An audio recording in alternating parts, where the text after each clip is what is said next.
So I would like to know if you faced any obstacles and how have you overcome them? I faced a lot. Of course, moving to school was one, dealing with the family. The events of my dad, him being diagnosed and dealing with his medical issues, balancing all of that with school. I think for me, it wasn't a choice to quit school or to put it on pause. It was, I took care of him when I needed to, and then in turn, the way I took care of myself was to go to school. That was me time, surprisingly. Nice. And you know, and it's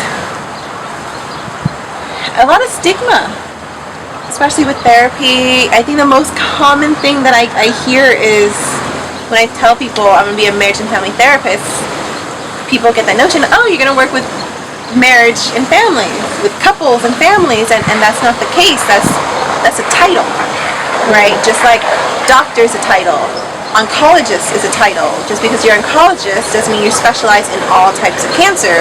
Same thing with dentists, pediatrics. We have our specialties within the broad label of things. So for being a marriage and family therapist and MFT, my specialty is in more of the heavier taboo topics, Like? domestic violence, child abuse, sexual assaults, unfortunately, trauma, teens. I always get the notion, why teens? They're hard to work with. They are, but that's when they need help the most. That's the future. I believe so much in taking care of our youth, in investing in our youth, in not speaking down to the youth, because growing up, millennials especially, let's talk about millennials. I'm a millennial. I remember, and to this day, if I ask any millennial, I'm sure they would agree that we were always told, you're spoiled, you'll never do this, you just want this, you're a brat. But no, I feel like we were in the midst of like a cloud, and we're in like the transition stage. Exactly. Thank you for putting it in those words. It's a transition stage between no electronics to a crud. I don't know if I can curse. You can curse. A crap ton of electronics, you know, and that was one of my things too, where kids are being raised through electronics.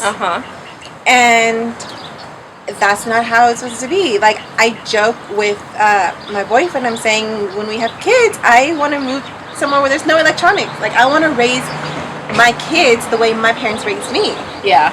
You know, but in society, in reality, we can't do that. I don't have I don't know if you know this or if you saw this, but I don't have a TV in our bedroom.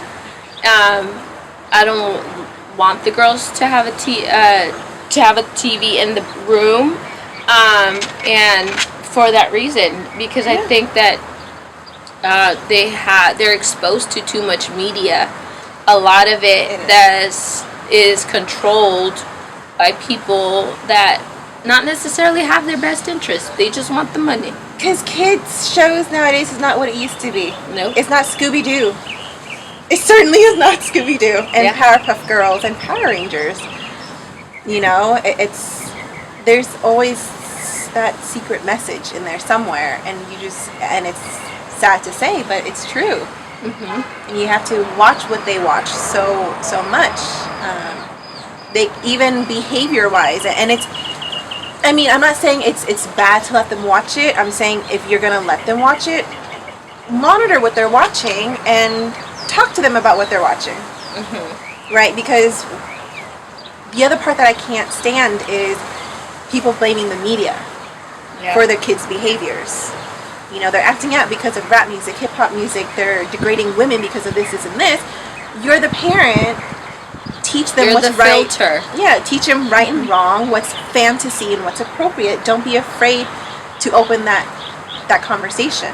Yes. Because what we learned in therapy to become a therapist is, if you are afraid to talk about a topic, suicide, self-harm, sex, your client is not going to be open to it.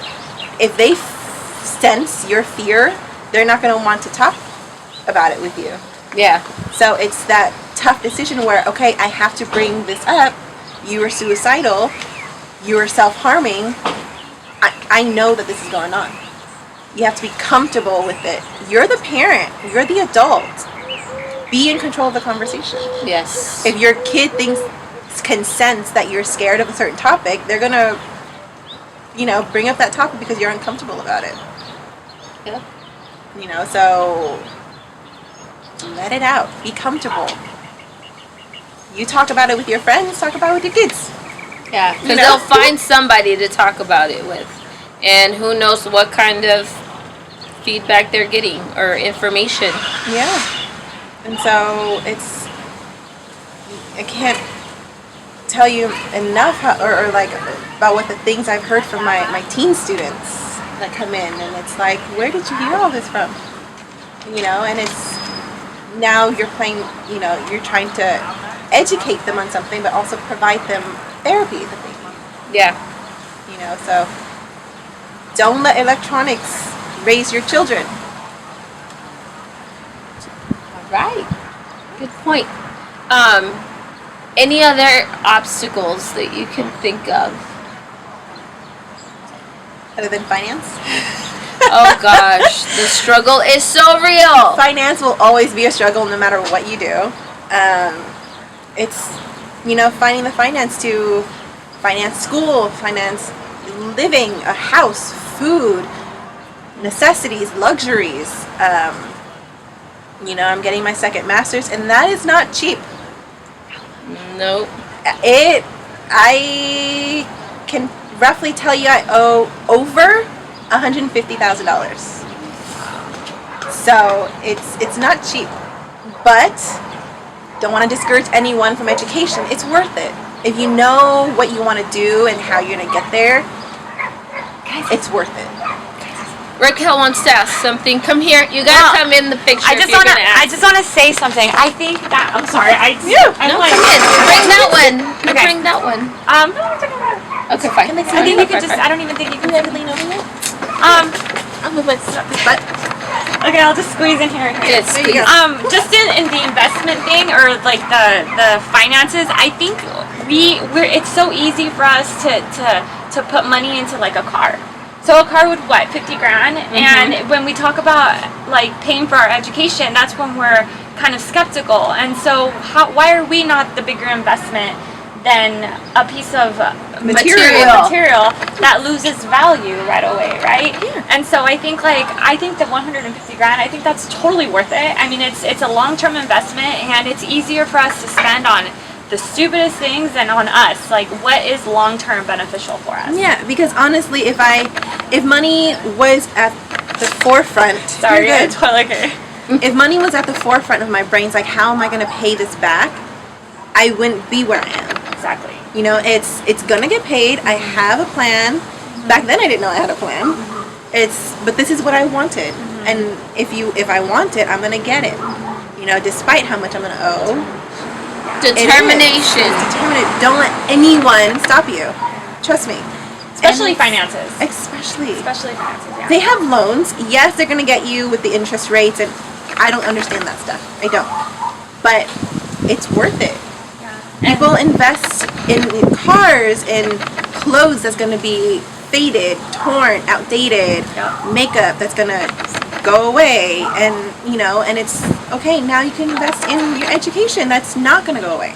Which is like your education also is like your legacy. Like for you, like the E.V.E.R project. For her, this is her legacy, what she's leaving behind. But you were inspired to do this through your education, right? Yes. So it's beneficial not only to you, but it's beneficial to other people. Yeah. And honestly, I didn't think of this until my second master's, because it was one topic in a book out of all the hundreds of books that I've bought with thousands and thousands of dollars. One book, one section got me hooked. Wow. And I'm just like, I think I can do something with this. And that just sparked like 2 years of investing. That's a calling. There you have it. you find your calling, you find your purpose. Exactly. That's right. You know, and you don't have to know what you want to be at a young age. Honestly, the school that I go to, I have a colleague who was in his 60s getting his master's degree. That's so awesome. I think that's gonna be me. I And love that's school. okay. Yeah, because I love school. there's opportunity. Yeah. You know, and he made mistakes in the past, and he's learning from them, and he's using those mistakes to help others that's kind of that kind of have the same history as he does. Like mentoring.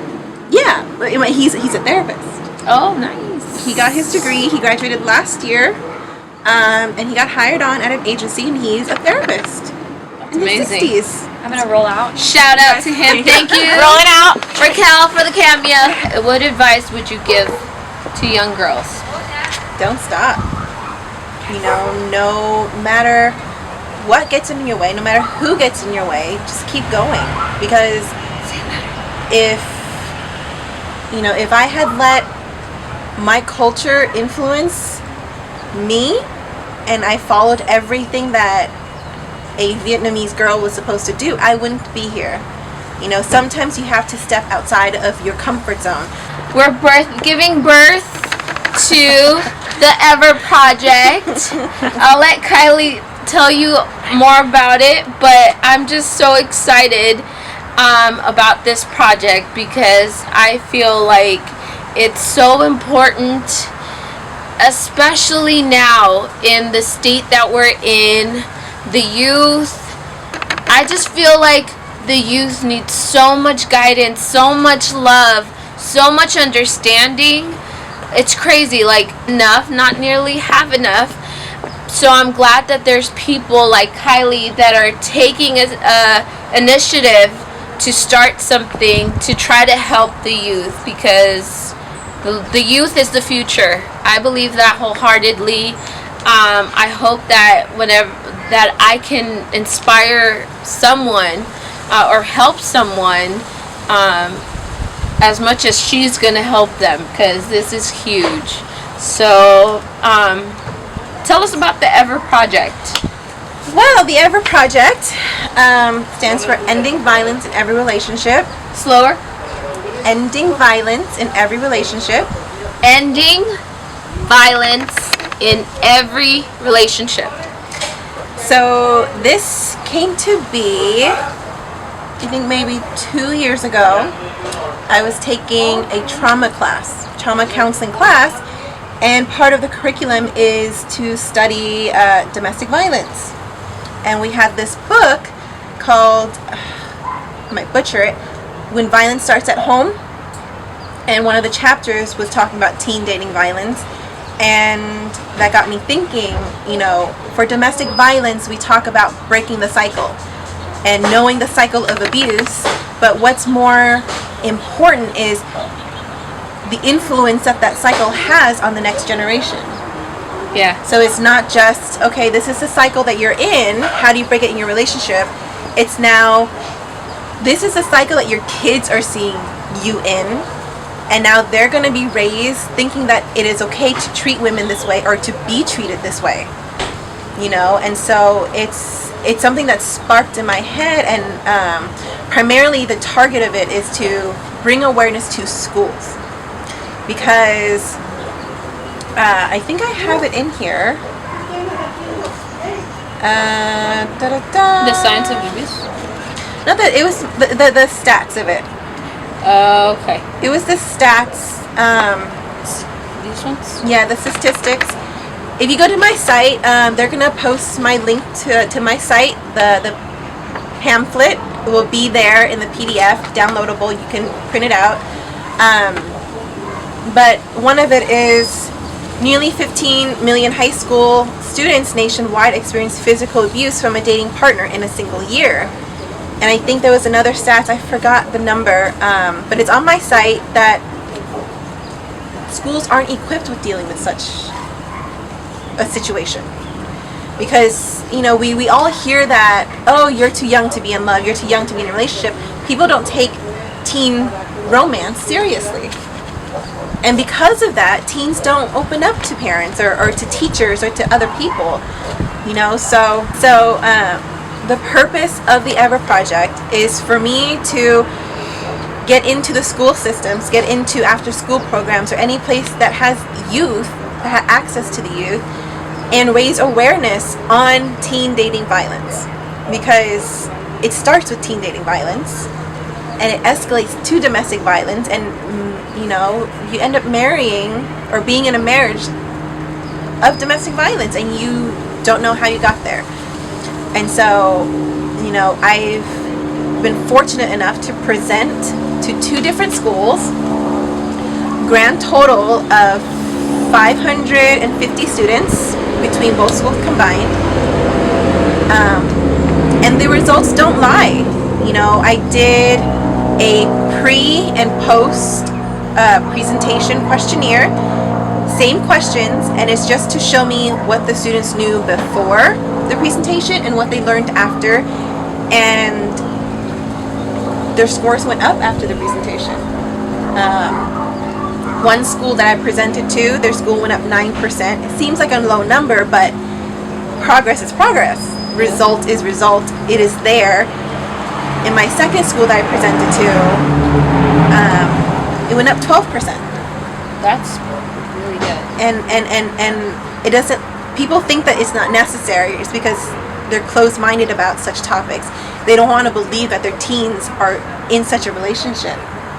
But again, I have the data that shows teens do learn something from being exposed to the information. And we can't fear talking about sex means they're going to have sex. They're going to have sex regardless. Right? So it's not, oh, if we talk about this, they're going to do it. They're going to hear it somewhere else. They're going to see it somewhere else. So giving them the proper information allows them to make that judgment for themselves. Right? And so that was my hope for the E.V.E.R project, is to raise awareness on intimate partner violence. That goes for teen dating violence, intimate partner violence, domestic violence as adults. And it shed lights on what healthy relationship looks like, what unhealthy relationship looks like, what are some of the risk factors, legal services. In here, there's legal services for minors. People didn't know that. And you know, I provided hotline information, some of my information, warning signs, and it's something that needs to be out there. Most importantly, the types of abuse. So, if you don't mind, I'm going to read. No, yeah. Go ahead. So, I think everyone is familiar with the top 3: physical abuse, verbal emotional abuse, and sexual abuse. All right? Those are probably the top 3. Verbal emotional abuse, people don't really care for. Yeah. Right? But putting somebody down, calling your partner fat, calling them a loser, calling them stupid, that is emotional abuse, that's verbal abuse. The And other, it sticks. it does. It sticks. We have this this example in psychology is you call your kids stupid enough, they're going to believe they're stupid. So it lowers their self-esteem. So if you love someone, why would you want to lower their self-esteem? Why would you want to say hurtful things as a means of motivation? Find another way to motivate them. You know, and not. And if you were a victim of it, and I think at some point, because I've been in the I grew up in the cycle, and I fought hard to break the cycle. I'm still fighting. I think it'll be a lifetime battle. But thankfully, like, we're out of that, the domestic violence cycle. My family now looks 100 times better. Like, it's like day and night. One day I'll go into it, but day and night. And it's a very conscious, intentional, difficult struggle to break that cycle. It's not easy. Some people do it to themselves. They allow themselves to be put in the cycle of violence. Some people subconsciously do it to their kids, or just to people, or the people that they come in contact with. So I think that at some point we all know when we're in the cycle, and I hope that if anyone watching realizes that they're in the cycle, they reach out. I'm sure Kylie has many resources that can help get you the resources that you need. You need a support group, a tribe, someone that's not going to judge you, that's just trying to help, because you deserve to break the cycle. You deserve to break free from all of that trauma. You deserve to live a happy life, happy, healthy life. So please reach out to us, and we'll help you find that link that you need, the people that you need. And it's, in presenting to teens, and that's an obstacle in its own. Teens, you have to deal with their attitude. I know everything. You can't tell me anything that I don't already know. Again, results don't lie, right? They learned more from the presentation than before, and my obstacle was I mentally prepared myself. I knew that in targeting teens, that they're not going to take me seriously, right? I've been friends with teens. I was a teen. I knew how my friends thought, and they don't listen. We didn't listen. Yeah, not all the time. Yeah. Right? And this, no joke, guys, this is a sensitive topic. This is a mature topic, and I felt the uneasiness in the students that I presented to. And that was the obstacle that I had to overcome while presenting. And you get unnecessary comments, and you have to be able to nip it in the butt right away. Right? I had a student during one of my first few presentations talk about self-defense. Okay, if someone's beating you up, you have the right to defend yourself. Right? And so the scenario was, your girlfriend is beating up on you, and you hit her. The whole, what was it? The football player, Ray Rice, right? I don't know. I don't follow sports. Yeah, something like that. Just dance and makeup. Yeah, I only follow that because and of women. I only followed that because of the whole controversy around. No, yeah, that was huge. Yeah, I think it was something Rice. I know. Yeah, the elevator video of, okay, she spat on him, so he punched her. So that led to a discussion of, well, don't I have the right to protect myself? And I answered the student, right, straight face. That's a great question. You do have the right to protect yourself, to self-defend. But why would you want to be in a relationship where you have to? That's awesome. And gold. And that was what kind of struck them. It's, why would you want to be in a relationship where you always have to be on your toes, where you always have to walk on eggshells? Why do you want to be in a relationship where you're constantly anxious about what your partner might do to you? You should be free to say, hun, I effed up. Sorry. Yeah. Forgive me. Don't talk for a day or two, that's fine. But, and it's, you should become part of a healthy relationship is making mistakes. Feeling safe. I think that's what I brought it down to, is if you don't feel safe in a relationship, get the hell out of it. Yeah. And that's the part where teens, they kind of, and adults. Yeah, adults. Not just teens, but adults. They don't see themselves in the cycle. They don't want to. They want to see the happier times. Yeah. I'm going to be honest with you. My relationship is not perfect. Neither is mine. And it's a learning process. And if you think your relationship is perfect, you are shielding yourself from possible disaster. You might be setting yourself up for failure. Yeah, and it's you have to encounter those difficulties in relationships to grow. To say, okay, this is an obstacle we're facing together. This is how you're reacting. This is how I'm reacting. is this beneficial to us, right? And I mean, it's good to have disagreements, to have, to be angry at each other. It's good to be mad and sad and cry. It doesn't show that you're weak. We're humans. We have feelings. And so it's important to understand that it's okay for a relationship not to be perfect. And we have things to overcome. And if you're strong together, you will overcome them. And you will get stronger once you pull through. You learn from it and you support each other. I have someone who is overly supportive and I love him for it. And it makes things a little easier. I don't have to think my ideas are stupid. If anything, he adds on to my ideas. I'm like, wait. Take it back. Take it back. He gets excited for all of my ideas. And so I'm like, take it back. I'm not quite there yet. You're like, reel it in. That's me. I'm him. Yeah, I just go off the wall. And Brian's like, wait a minute. Yeah, and it's just like, and we have that mentality and we work together, but at the same time we clash. Mm-hmm. Because I am stubborn. Hey, you're saying it. That is huge. I am stubborn. I come from a family of stubbornness. And that shows in my relationship. The first step to recovery is admitting it. Yes. There we go.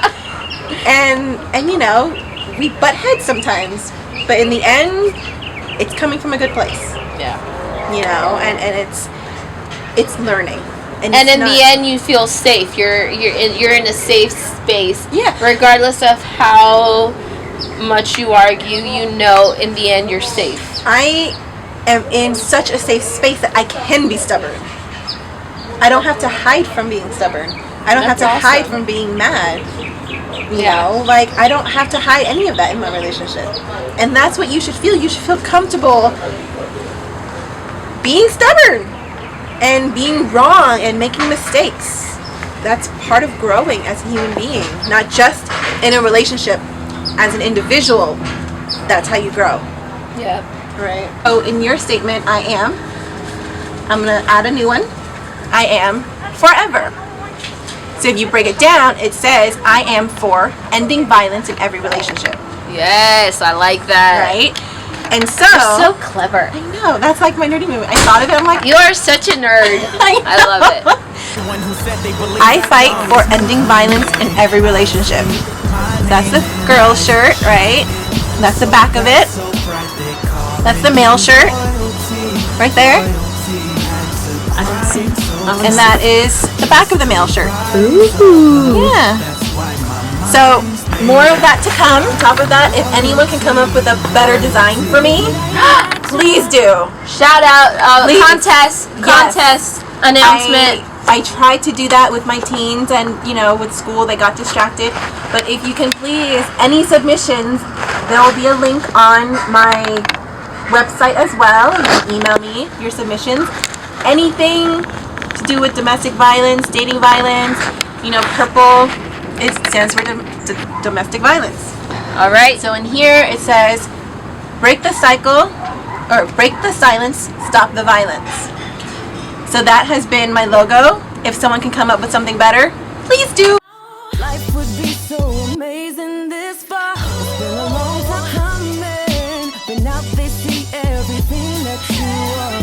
Even though it was never about impressing them, you can't laugh as good, get the best of them. Now you want top too flat, too high for them to climb. Whoa. The fact I always knew one day I'd see my name in lights shining so bright, they calling me royalty, royalty. Had to grind so tough just to rise above. That's why my mind's made up. I am royalty, royalty.